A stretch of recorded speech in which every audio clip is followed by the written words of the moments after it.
श्री वृंदावन में तो वत्सासुर उद्धार की बात फैली ही नहीं, ये बात कल सामने आ गई थी। पर जो गुप्तचर रहे मथुरा के, उनको तो रोका नहीं, और भगवान की जो योग शक्ति लीला शक्ति है वह भी नहीं रोकना चाहती थी। वह चाहती थी कि ब्रज में तो पता ना चले, लेकिन कंस को और उसके मंत्रियों को जरूर पता चल जाए। गुप्तचरों ने जाकर के कंस से कहा, महाराज यह तो बड़ा अनर्थ हो गया। कंस बोला, क्या हो गया? वत्सासुर कहाँ है?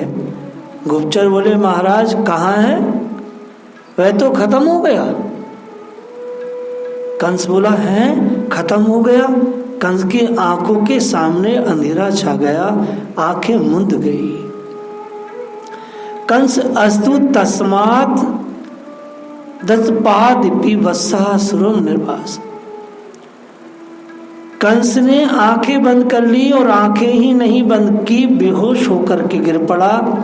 ऐसा हो गया कि मानो उसके अंदर प्राण न हो। कंस की यह गति इस प्रकार की बेहोशी उसे पहल हुई थी, इससे पहले वो ऐसा बेहोश कभी नहीं हुआ था। बड़ी मुश्किल से मंत्रियों ने दौड़कर उपचार किया। तेन दशमेव दशाम प्रपत्ति। बड़ी मुश्किल से बेचारा प्राण को स्वस्थ कर पाया। कंस का असुर बल फिर इकट्ठा हुआ। खास लोग फिर बुलाए गए। कंस ने अपने सभासदों मंत्रियों से हतम संभाविता दंभान्विता वेद स्थापिता। कंस कहता, हमने बहुत स्वांग बना करके और बहुत लोगों को भेजा, बहुत प्रतिष्ठित ऐसे असुरों को जिनकी बड़ी मान प्रतिष्ठा है संसार में, पर कुछ भी काम बना नहीं, हित साधना हुआ ही नहीं, तो क्या करें? कंस ने बड़ी गंभीरता से सब बात रखी अपने मंत्रिमंडल में। कंस का असुर मंत्रिमंडल जैसा राजा होता है वैसे ही मंत्रिमंडल होता है, और जैसा मंत्रिमंडल वैसी उसकी सम्मति होती है। सब असुर रहे ना, तो यहाँ छल कपट दंभ मार काट हिंसा क्रोध यही सब तो है। वहां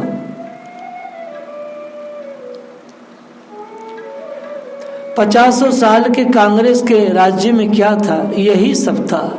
जैसे वो खुद थे वैसे उनका मंत्रिमंडल रहा। मंत्रियों ने कहा कि एक बात हमको याद आ गई, कि एक बोला, आपको याद नहीं, भूल गए आप महाराज? कंस की मति तो इस समय विभ्रम हो चुकी थी। देव केवलम बक मत रहा। महाराज बकासुर जो है, अब तो उसके बल का आश्रय करना चाहिए। वह तो महाराज आपका मित्र है, आपका भाई है, धर्म का बना हुआ। बगले की जाति ही बड़ी दम्भी होती है। ये जहां जाता है वह दंभ का गहरा जाल फैला देता है।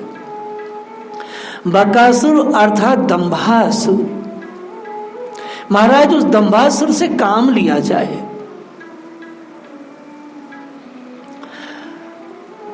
अब कंस को अपने उस मित्र की भाई की याद आई। मेरा स्वहृद मेरा बकासुर, उसको भेजा जाए।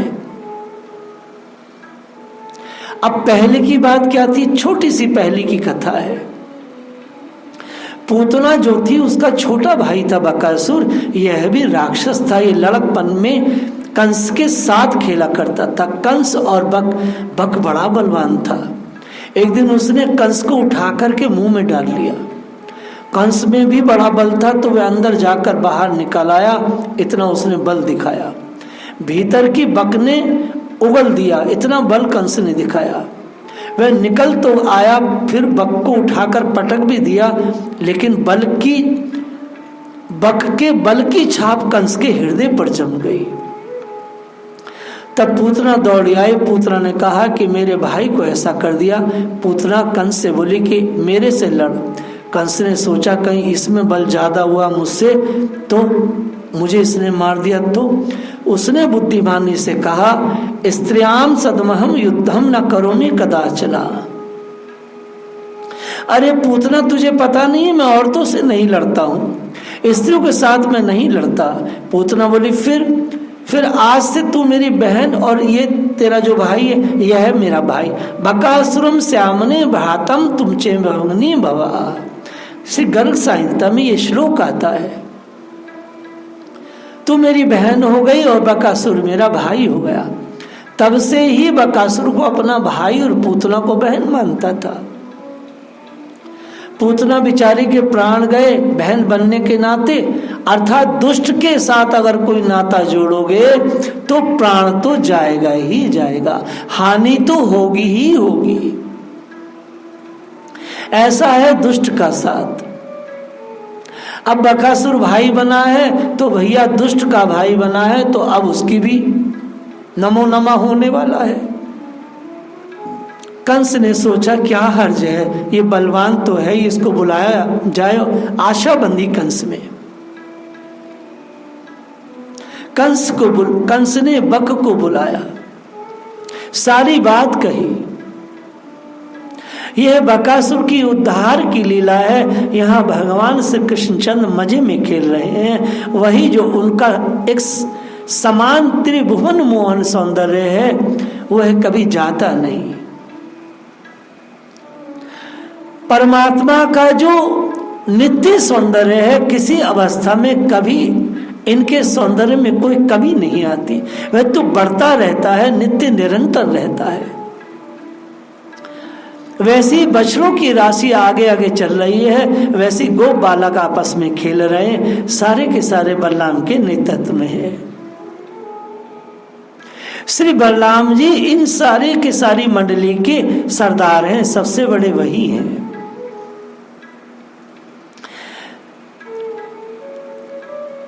श्री बलराम जी आज बहुत ही मधुर बंसी बजा रहे हैं। सारे वृंदावन के वृक्षों को रस पल्लावित करते हुए धीरे धीरे आगे बढ़ रहे हैं।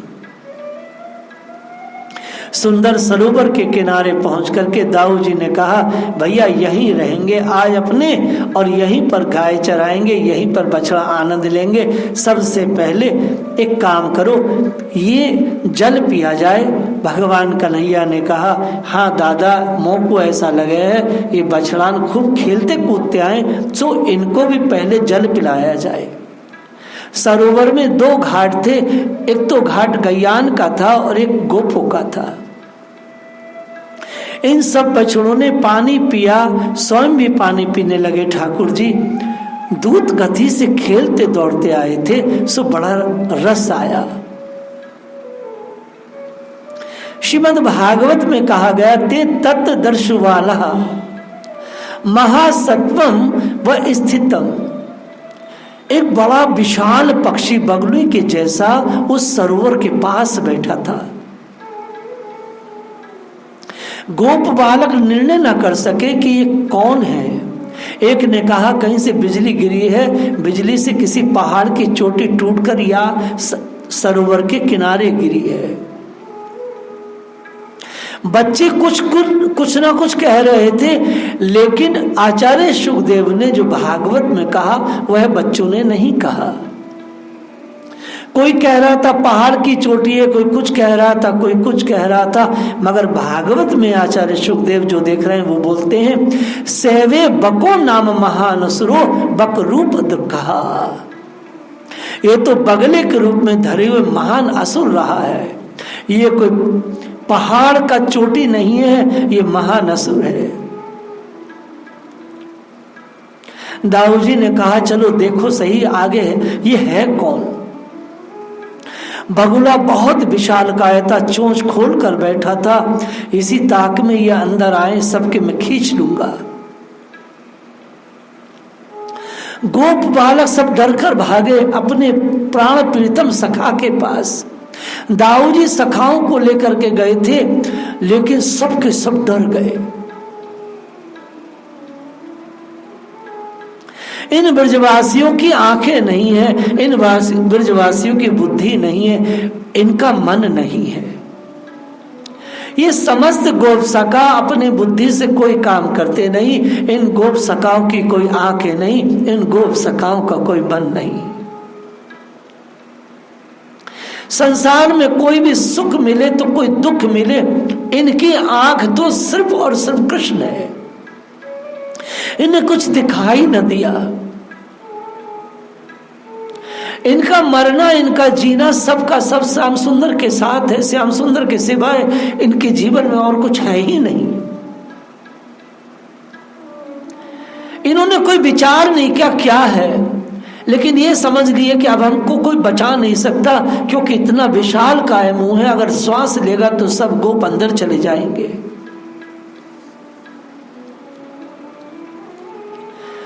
सबके सब डर गए, सबके सब भयभीत हो गए। सभी सखा भगवान के चरणों में पहुंचे। कन्हैया तू कहता है ये पक्षी वक्षी नहीं है, ये तो हम सबको निगल जाना चाहता, भागो चलो जल्दी। दूसरा कहता भैया भागने की जगह नहीं है, भागेंगे कैसे? बगला इतना बड़ा नहीं होता, ये तो कैलाश पर्वत जैसा शिखर है कोई। कन्हैया तू ही बचा सकता है हमको।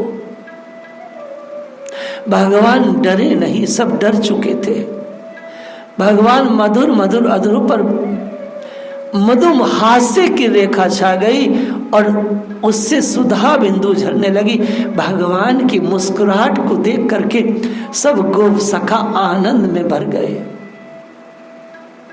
भगवान के मुख मंडल को का सौंदर्य देख करके, माधुर्य लावण्य को देख करके सारे के सारे सखाओं का जीवन संचार हो गया। वे सब भूल गए बगुले की बात, वे सारा भय भूल गए। वो ये सब भूल गए कि क्या, वो तो सोचने लगे सपना है। भगवान जब हंसे, उनकी हंसी को देख करके, उनके होठों की मुस्कुराहट को देख करके सारे के सारे वह ब्रजवासी बच्चे, वह गाय, वह बछड़े, सबके सब आनंद में भर गए। उनके मुख से भय जाता रहा। भगवान ने बस एक शब्द कहा, गोपाल चंपू में कहते न संकी नियम, डरना मत मेरे भैयाओ, अभी देखो मैं सब ठीक कर देता हूँ। छोटे से बाल कन्हैया है, 3.5 वर्ष के, कहते अभी से मैं सबको ठीक कर देता हूँ, तुम सब सुख में रहो। मुग्ध भाव मानो इस पक्षी के संबंध में इनको जैसे कोई ज्ञान ही नहीं है कि कितना खतरा सामने है। बोले देखो ना, अभी हम जाते हैं तो जैसे छोटा सा बच्चा सरल भाव से कहे कि मैं अभी जाता हूँ, ठीक कर दूंगा, इसको तुम डरो मत। इस प्रकार से बकासुर की चोंच की तरफ जाने लगे। पुंडीक लोचन अस्तम, वह पुंडीक लोचन वाले भगवान, वह सुंदर भगवान। गोप शिशु बोले कन्हैया रुक जा रुक जा, तू मानता क्यों नहीं है? सखाओं को डर लगा है, कहीं ये चोंच के पास गया तो कहीं इसको निकल ना जाए। लेकिन उनकी मुस्कुराहट को देख करके वो डर नहीं रहे थे, बस कह रहे थे। लाला के मुख पर कोई भय नहीं है। जैसे बच्चा आग में हाथ डालने जाए, उसके मन में उल्लास रहता है कि बड़ी अच्छी चीज है, इसको मुझे पकड़ना है, चमकदार दिख रही है, चलो अपना इसे पकड़ते हैं, खिलौना है। वैसे ही भगवान बड़े आनंद में उसको पकड़ने जा रहे हैं। भगवान के मन में कोई भय की छाया नहीं, कोई कल्पना नहीं। अखिल लोक नायक है ना ठाकुर। बच्चों ने देखा ये डरता नहीं है। बच्चों के मन में एक बात आई, आपस में काना फूसी करने लगे। ए मित्रों जल्दी मेरी बात सुनो, तुमको याद नहीं है हमारे सामने यार ने पूतरा को मारो था क्या? हाँ भैया, अरे हम सच कह रहे हैं, कछु नारायण वारायण को कछु चक्कर है, वही आपको बचाते है, हमें दिख नहीं रहे हुए और वही आए बचाए, वो तुम चिंता मत करो। इतने में बच्चों ने देखा अकस्मात जो बगुला ध्यान लगाए बैठा था वह उचका और उसी समय पास आ गया, एकदम भगवान के पास आ गया, चोंच फैलाई और भगवान नीलमणि को निकल गया। अगस्त्य सहसा कृष्णम,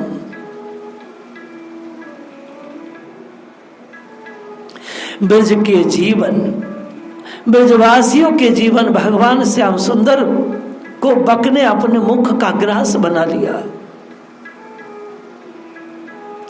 ये क्या, ये तो बड़ी करुणा की लीला हो गई। अभी तो बड़े आनंद में थी, एकदम से दृश्य बदल गया। अब तो वहां पर सारा वन रो उठा। वृक्षों की डालियां पर जितने पक्षी बैठे थे, मधु मधुर काकली कर रहे थे, वह सब आंसू बहाने लगे, आर्तनाद करने लगे। बेले लताएं सब कांपने लगी, वन के मृग हरणी करुण चित्कार करने लगे, बंदर रोने लगे। अंतरिक्ष में देवताओं ने कीर्तन आरंभ कर दिया कि बेचारे गोप बालक, इनकी तो वही दशा हुई। बिना प्राणम विचित सहा कृष्णम महाबक ग्रस्तम। सबने देखा कि महाबक ने कृष्ण को निगल लिया। जैसे प्राण निकल जाने पर सब इंद्रियों की दशा होती है, सब इंद्रियां निश्चेष्ट हो जाती हैं, उसी प्रकार भगवान सबके प्राण स्वरूप जब बकासुर के मुंह में समा गए तो दाऊ जी गोप सिचु सब के सब, इनमें फिर सका ही क्या, इनमें कुछ रहा ही क्या, इनमें रह ही क्या गया। प्राण तो अंदर चले गए बक के पास। ये निष्पाण शरीर जैसे इंद्रियां होती है, नेत्र गोलक कुछ काम नहीं करते, आंख ज्यों की त्यों दिखाई नहीं देता, कान गोलक दिखाई देते हैं पर सुनाई नहीं देता, वैसे गोप बालक बेहोश हो गए, चेतना शून्य हो गए। लेकिन भगवान की योग शक्ति ने काम किया।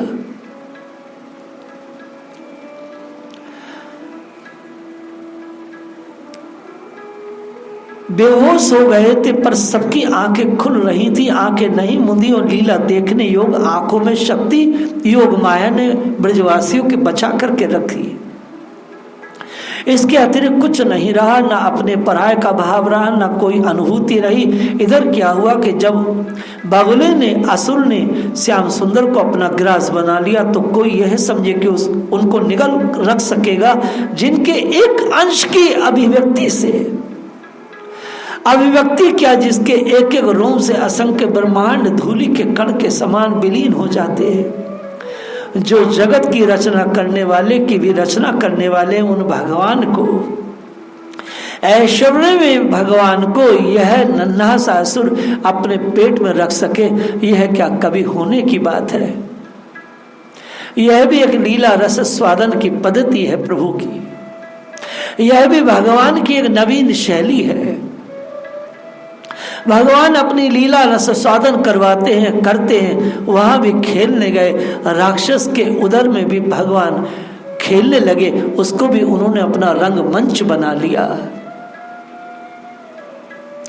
भला ये पेट में खेलने की जगह है, कीड़ा भूमि है, इसलिए उनके मन में वहां खेलने की आ गई। बाहर खेलते हैं, भीतर खेलते हैं, भीतर दूसरा कौन खेलता है, हम सबके पेट में कौन खेलता है।